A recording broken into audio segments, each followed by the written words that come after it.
అంటే సాఫీగా సాగిపోయిందా? ఇమీడియట్గా ఎస్ చెప్పడం జరిగింది? నేను మార్నింగ్ ఐ లవ్ యూ అని అమ్మాయికి చెప్పానండి. ఇడియట్ అని తిట్టి వెళ్ళిపోయింది మా సిరి. నైట్ ఇంటికి రాగానే అదే రోజు ఈవినింగ్ మదర్ చనిపోయి ఉన్నారు. అదే రోజు రాత్రి మా ఫ్రెండ్ని పంపిస్తే అమ్మాయి ముక్కు మొహం కూడా తెలియదంటే అలా చూసి, అది కాకుండా నా మీద ఒక బ్యాడ్ ఇంప్రెషన్ ఉంది, ఐ లవ్ యూ చెప్పాడని. ఇలా ధనరాజు వాళ్ళ మదర్ చనిపోయారు, దగ్గర డబ్బులు లేవు అంటే అమ్మాయి నా దగ్గర డబ్బులు లేవని గాజులు ముక్కు పొడక ఉన్న డబ్బులన్నీ, అంటే డబ్బులు అంటే అసలు ఏం లేకుండా ఒంటి మీద అన్నీ తీసిచ్చేసింది. అన్నీ తీసిచ్చేస్తే అది అమ్మేసరికి, అమ్మడం అంటే తాకట్టు పెడితే 13,000 వచ్చినాయి అప్పట్లోనే. ఆ 13,000తో దాన సంస్కారాలు భోజనాలు చాలా గ్రాండ్గా చేస్తాను. అమ్మాయి వాళ్ళ ఇంట్లో ఏమనలేదా మరి? అదే అండి, అసలు బేసిక్ ఏంటంటే నాది చాలా సినిమా సూపర్ స్టోరీ అని చెప్పాలో లేకపోతే బ్యాడ్ ఇన్సిడెంట్ స్టోరీ అని చెప్పాలో తెలియదు.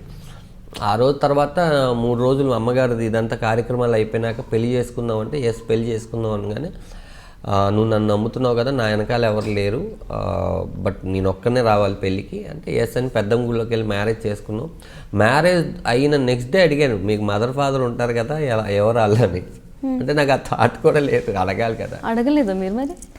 తను చెప్పలేదు ఆ సంఘటన అప్పుడు, చెప్పలేదు. తర్వాత వాళ్ళ అమ్మ నాన్నకి ఫోన్ చేయడం, వాళ్ళు కూడా మా అమ్మ నాన్న ఇన్సిడెంట్ జరిగినప్పుడు ఏమన్నారో సేమ్ అలాగే నా ఇన్సిడెంట్ జరిగినప్పుడు కూడా అదే అన్నారు అనమాట. మా నాన్నకి ఎదురైందో నాకు అదే ఎదురైంది. లేదు మా అమ్మాయి చచ్చిపోయింది, అసలు చెప్పబెట్టుకుని ఎలా పెళ్లి చేసుకుని, నువ్వెవడు, నీకు మదర్ ఫాదర్ లేరు అంటే వాళ్ళు అనాల్సిన బోల్డ్ అంత అంటారు కదా అన్నారు. అన్న తర్వాత సరే అమ్మాయి బాధపడిన తర్వాత నువ్వు నన్ను నమ్మొచ్చో లైఫ్ లాంగ్ నేను బాగా చూసుకుంటాను అని అలా అమ్మాయి రావడం, నాకు జగడం సినిమా ఇమ్మీడియట్లీ రావడం, దాంట్లో పెద్ద వేషం రావడం, ఇమ్మీడియట్లీ అదే ఇయర్ పెళ్ళైన ఇయర్లోనే మా అబ్బాయి 2005లో మా అబ్బాయి పుట్టడం, అన్నీ అలా పిల్లోడు పుట్టంగానే వాళ్ళు రావడం. వాళ్ళు వచ్చేసి సారీ అంటే సారీ ఏం చెప్తారు కానీ నాదే తప్పైపోయింది, నేనే సారీ చెప్పడం, మా మామయ్య అత్తయ్య అందరూ ఇప్పుడు అంతగా ఫ్యామిలీ కలిసి, సో మొత్తం కలిసి ఉన్నారు, హ్యాపీ లైఫ్. ఖమ్మంలో ఉంటారు, ఇక్కడే మా బామ్మది ఇక్కడే మాతోనంటే మా పక్కింట్లో ఉంటాడు, వాడు కూడా మంచి ఎలక్ట్రానిక్స్లో జాబ్ చేస్తున్నాడు. మా అత్త మామలు వదినలు చాలా పెద్ద ఫ్యామిలీ ఇప్పుడు. సో చిన్నప్పుడు కష్టపడ్డ వాళ్ళందరూ పెద్దగా అయ్యాక హ్యాపీగా ఉంటారని మీ స్టోరీ ప్రూవ్ చేస్తుంది ఇప్పుడు. సో ఇందాక మీరు డాన్స్ ట్రైనింగ్ అన్నారు, సో అక్కడ ఇంతకు మీరు డాన్స్ నేర్చుకున్నారా ఏంటి? నేను ఇన్స్టిట్యూట్ చేసినప్పుడు మా మాస్టర్ ముందు ట్రైన్ అయ్యారా మీరు? ట్రైన్ అయ్యాను. నేను హీరో నిఖిల్కి క్లాసెస్ చెప్పేవాడిని అనమాట.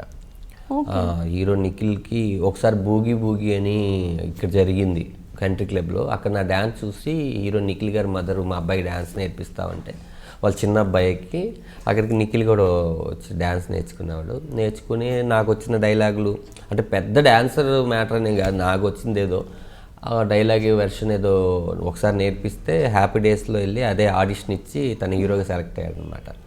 ఈ విషయం నాకు తెలీదు. ఈ విషయం అంటే తన ఏజ్ గ్రూప్ చిన్నప్పుడు కదా తెలీదు. యువత అనే సినిమా చేస్తున్నప్పుడు తన కాంబినేషన్ అనమాట. మాస్టర్ బాగున్నావు అని అడిగితే మాస్టర్ అంటున్నాడు ఏంటి ఈ అబ్బాయి ఇప్పటికి హ్యాపీ డేస్ హీరో, ఈ నిఖిల్ అంటే తెలిసిపోయింది అప్పుడు జనాలందరికీ. నేను అప్పుడు మీరు నేర్పించారు కదా మీ డైలాగ్ చెప్పడం వల్లే నేను ఏదంటే నాకు చాలా హ్యాపీగా అనిపించింది. సో ఇప్పుడు టచ్లో ఉంటారు? టచ్లో ఉంటాను.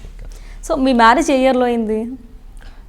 2005 అండి. 2005 స్టార్టింగ్ అయింది, ఎండింగ్ మా అబ్బాయి 9 months 10th monthలో అడుగుపెట్టేశారు. సో ఇద్దరు అబ్బాయిలు, అమ్మాయిలు లేరని అనిపించింది ఎప్పుడైనా? మొన్న అమ్మాయి అని ఎక్స్పెక్ట్ చేశాను, బట్ అబ్బాయి అంటే నాకు బేసిక్గా ఏంటంటే మా మదర్ ఇంకా మా మిస్సెస్, మా నాన్న పుట్టాడు మళ్ళీ అనుకుంటా, మధ్యలో నా ఫ్రెండ్. సో అమ్మ రూపంలో వైఫ్ ఉంది, నాన్న రూపంలో చిన్నోడు వచ్చాడు, నాన్న రూపంలో, మధ్యలో నా ఫ్రెండ్. సో హ్యాపీ, చిన్న ఫ్యామిలీ, హ్యాపీ ఫ్యామిలీ. వైఫ్లో మీకు నచ్చే విషయాలు ఏంటి?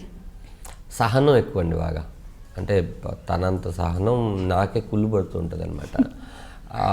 నాకు ఏది కావుంటుంది అంటే ఇప్పుడు ఫోన్ చేసి నాకు మటన్ తినాలని ఉందంటే ఇంటికి వెళ్ళినప్పుడు మటన్ ఉంటుంది, అంటే తను ఏ పరిస్థితిలో ఉందో లేకపోతే అది నాకు చెప్పడమో ఏది ఉండదు. నేను వెళ్ళే లోపల ఒక 10 మంది ఫ్రెండ్స్ వస్తున్నారు అంటే భోజనం, అర్ధరాత్రి అయినా సరే లేపేసి నాకు ఆకలేస్తుంది అని, అంటే ఎవ్రీథింగ్. నేను ఇప్పుడు వచ్చేటప్పుడు కూడా బ్యాంక్ పనులు ఏమున్నాయి నువ్వు వెళ్ళంటే నాకు చిరాకు ఉందంటే తను వెళ్ళి దగ్గర నుండి బ్యాంక్ పనులు చేసుకొని నువ్వు సంతకం పెడితే చాలరా బాబు, నువ్వు వచ్చి సంతకం పెట్టి నేను చూసుకుంటాను అంటే నేను చాలా బద్దగస్తుంది. తను నాకు ఆపోజిట్ అనమాట, తనలో సహనం అన్నీ లేకపోతే ఈ 10 years నా మ్యారేజ్ లైఫ్లో 11th yearలో ఒక అడుగు పెట్టాను. ధనరాజ్ ఇలా ఉన్నాడంటే, ఈరోజు ఇంత సక్సెస్గా ఉన్నాడంటే నా వెనకాల డెఫినెట్గా మా ఆవిడ 100% ఉంటుంది. సో క్రెడిట్ గోస్ టు 100% మా అమ్మ తర్వాత మా అమ్మ. సో నచ్చింది ఏదైనా ఉందా? నచ్చింది ఏంటంటే తొందరగా తిట్టేస్తుంది. అంటే నేనేమంటానంటే, నాకు ఎక్కువ ఆగు, నేను చెప్పేది మొత్తం నేను సోది చెప్పకు, నువ్వు ఇలా చేసావు, ఇది కరెక్ట్ కాదు, ఇది కొద్దిసేపు తర్వాత మళ్ళీ వచ్చి సారీ చెప్పలేదు అంత ఉంటుంది. నేను కూడా ఏదనుకుంటానంటే, భార్యాభర్తలు అంటే యాక్చువల్లీ ఫ్రెండ్స్ ఎలా ఉంటారో అలా ఉండాలి, గొడవ పడుతూ ఉండాలి, నవ్వుకుంటూ ఉండాలి, అర్థం చేసుకుంటూ ఉండాలి, తిట్టుకుంటూ ఉండాలి, లేకపోతే ఆ మజా ఉండదని నా ఫీలింగ్ అనమాట. లైఫ్లో అన్ని ఫేజెస్ చూడాలి, ఎంజాయ్ ఫేజెస్ చూడాలి. సో అన్ని చూస్తున్నారు, అన్ని చూస్తుంటాను బాబాయ్. కొడతారా ఏంటి మీ వైఫ్ ఎప్పుడైనా? భయమా? అస్సలు. ఎవరెవరికి భయపడతారు? నేనే మా ఆవిడకి భయపడతాను. నిజంగా ఒప్పేసుకున్నారు. నేనే సో కనుక్కోవచ్చా? ఎప్పుడైనా కనుక్కోవచ్చు. మా ఆవిడకి నేను అంటే ఎవరికో ఒకరికి ప్రపంచంలో ఒకరికి భయపడాలి. ఒకళ్ళు మనం భయపడుతున్నామంటే ఇంకొక తప్పు చేయము. మనం ఎవరికి భయపడలేదంటే బోల్డ్ అని తప్పులు చేసేస్తాం. కాబట్టి నా భయాన్ని నేనే క్రియేట్ చేసుకున్నాను మా ఆవిడ రూపంలో. Very good.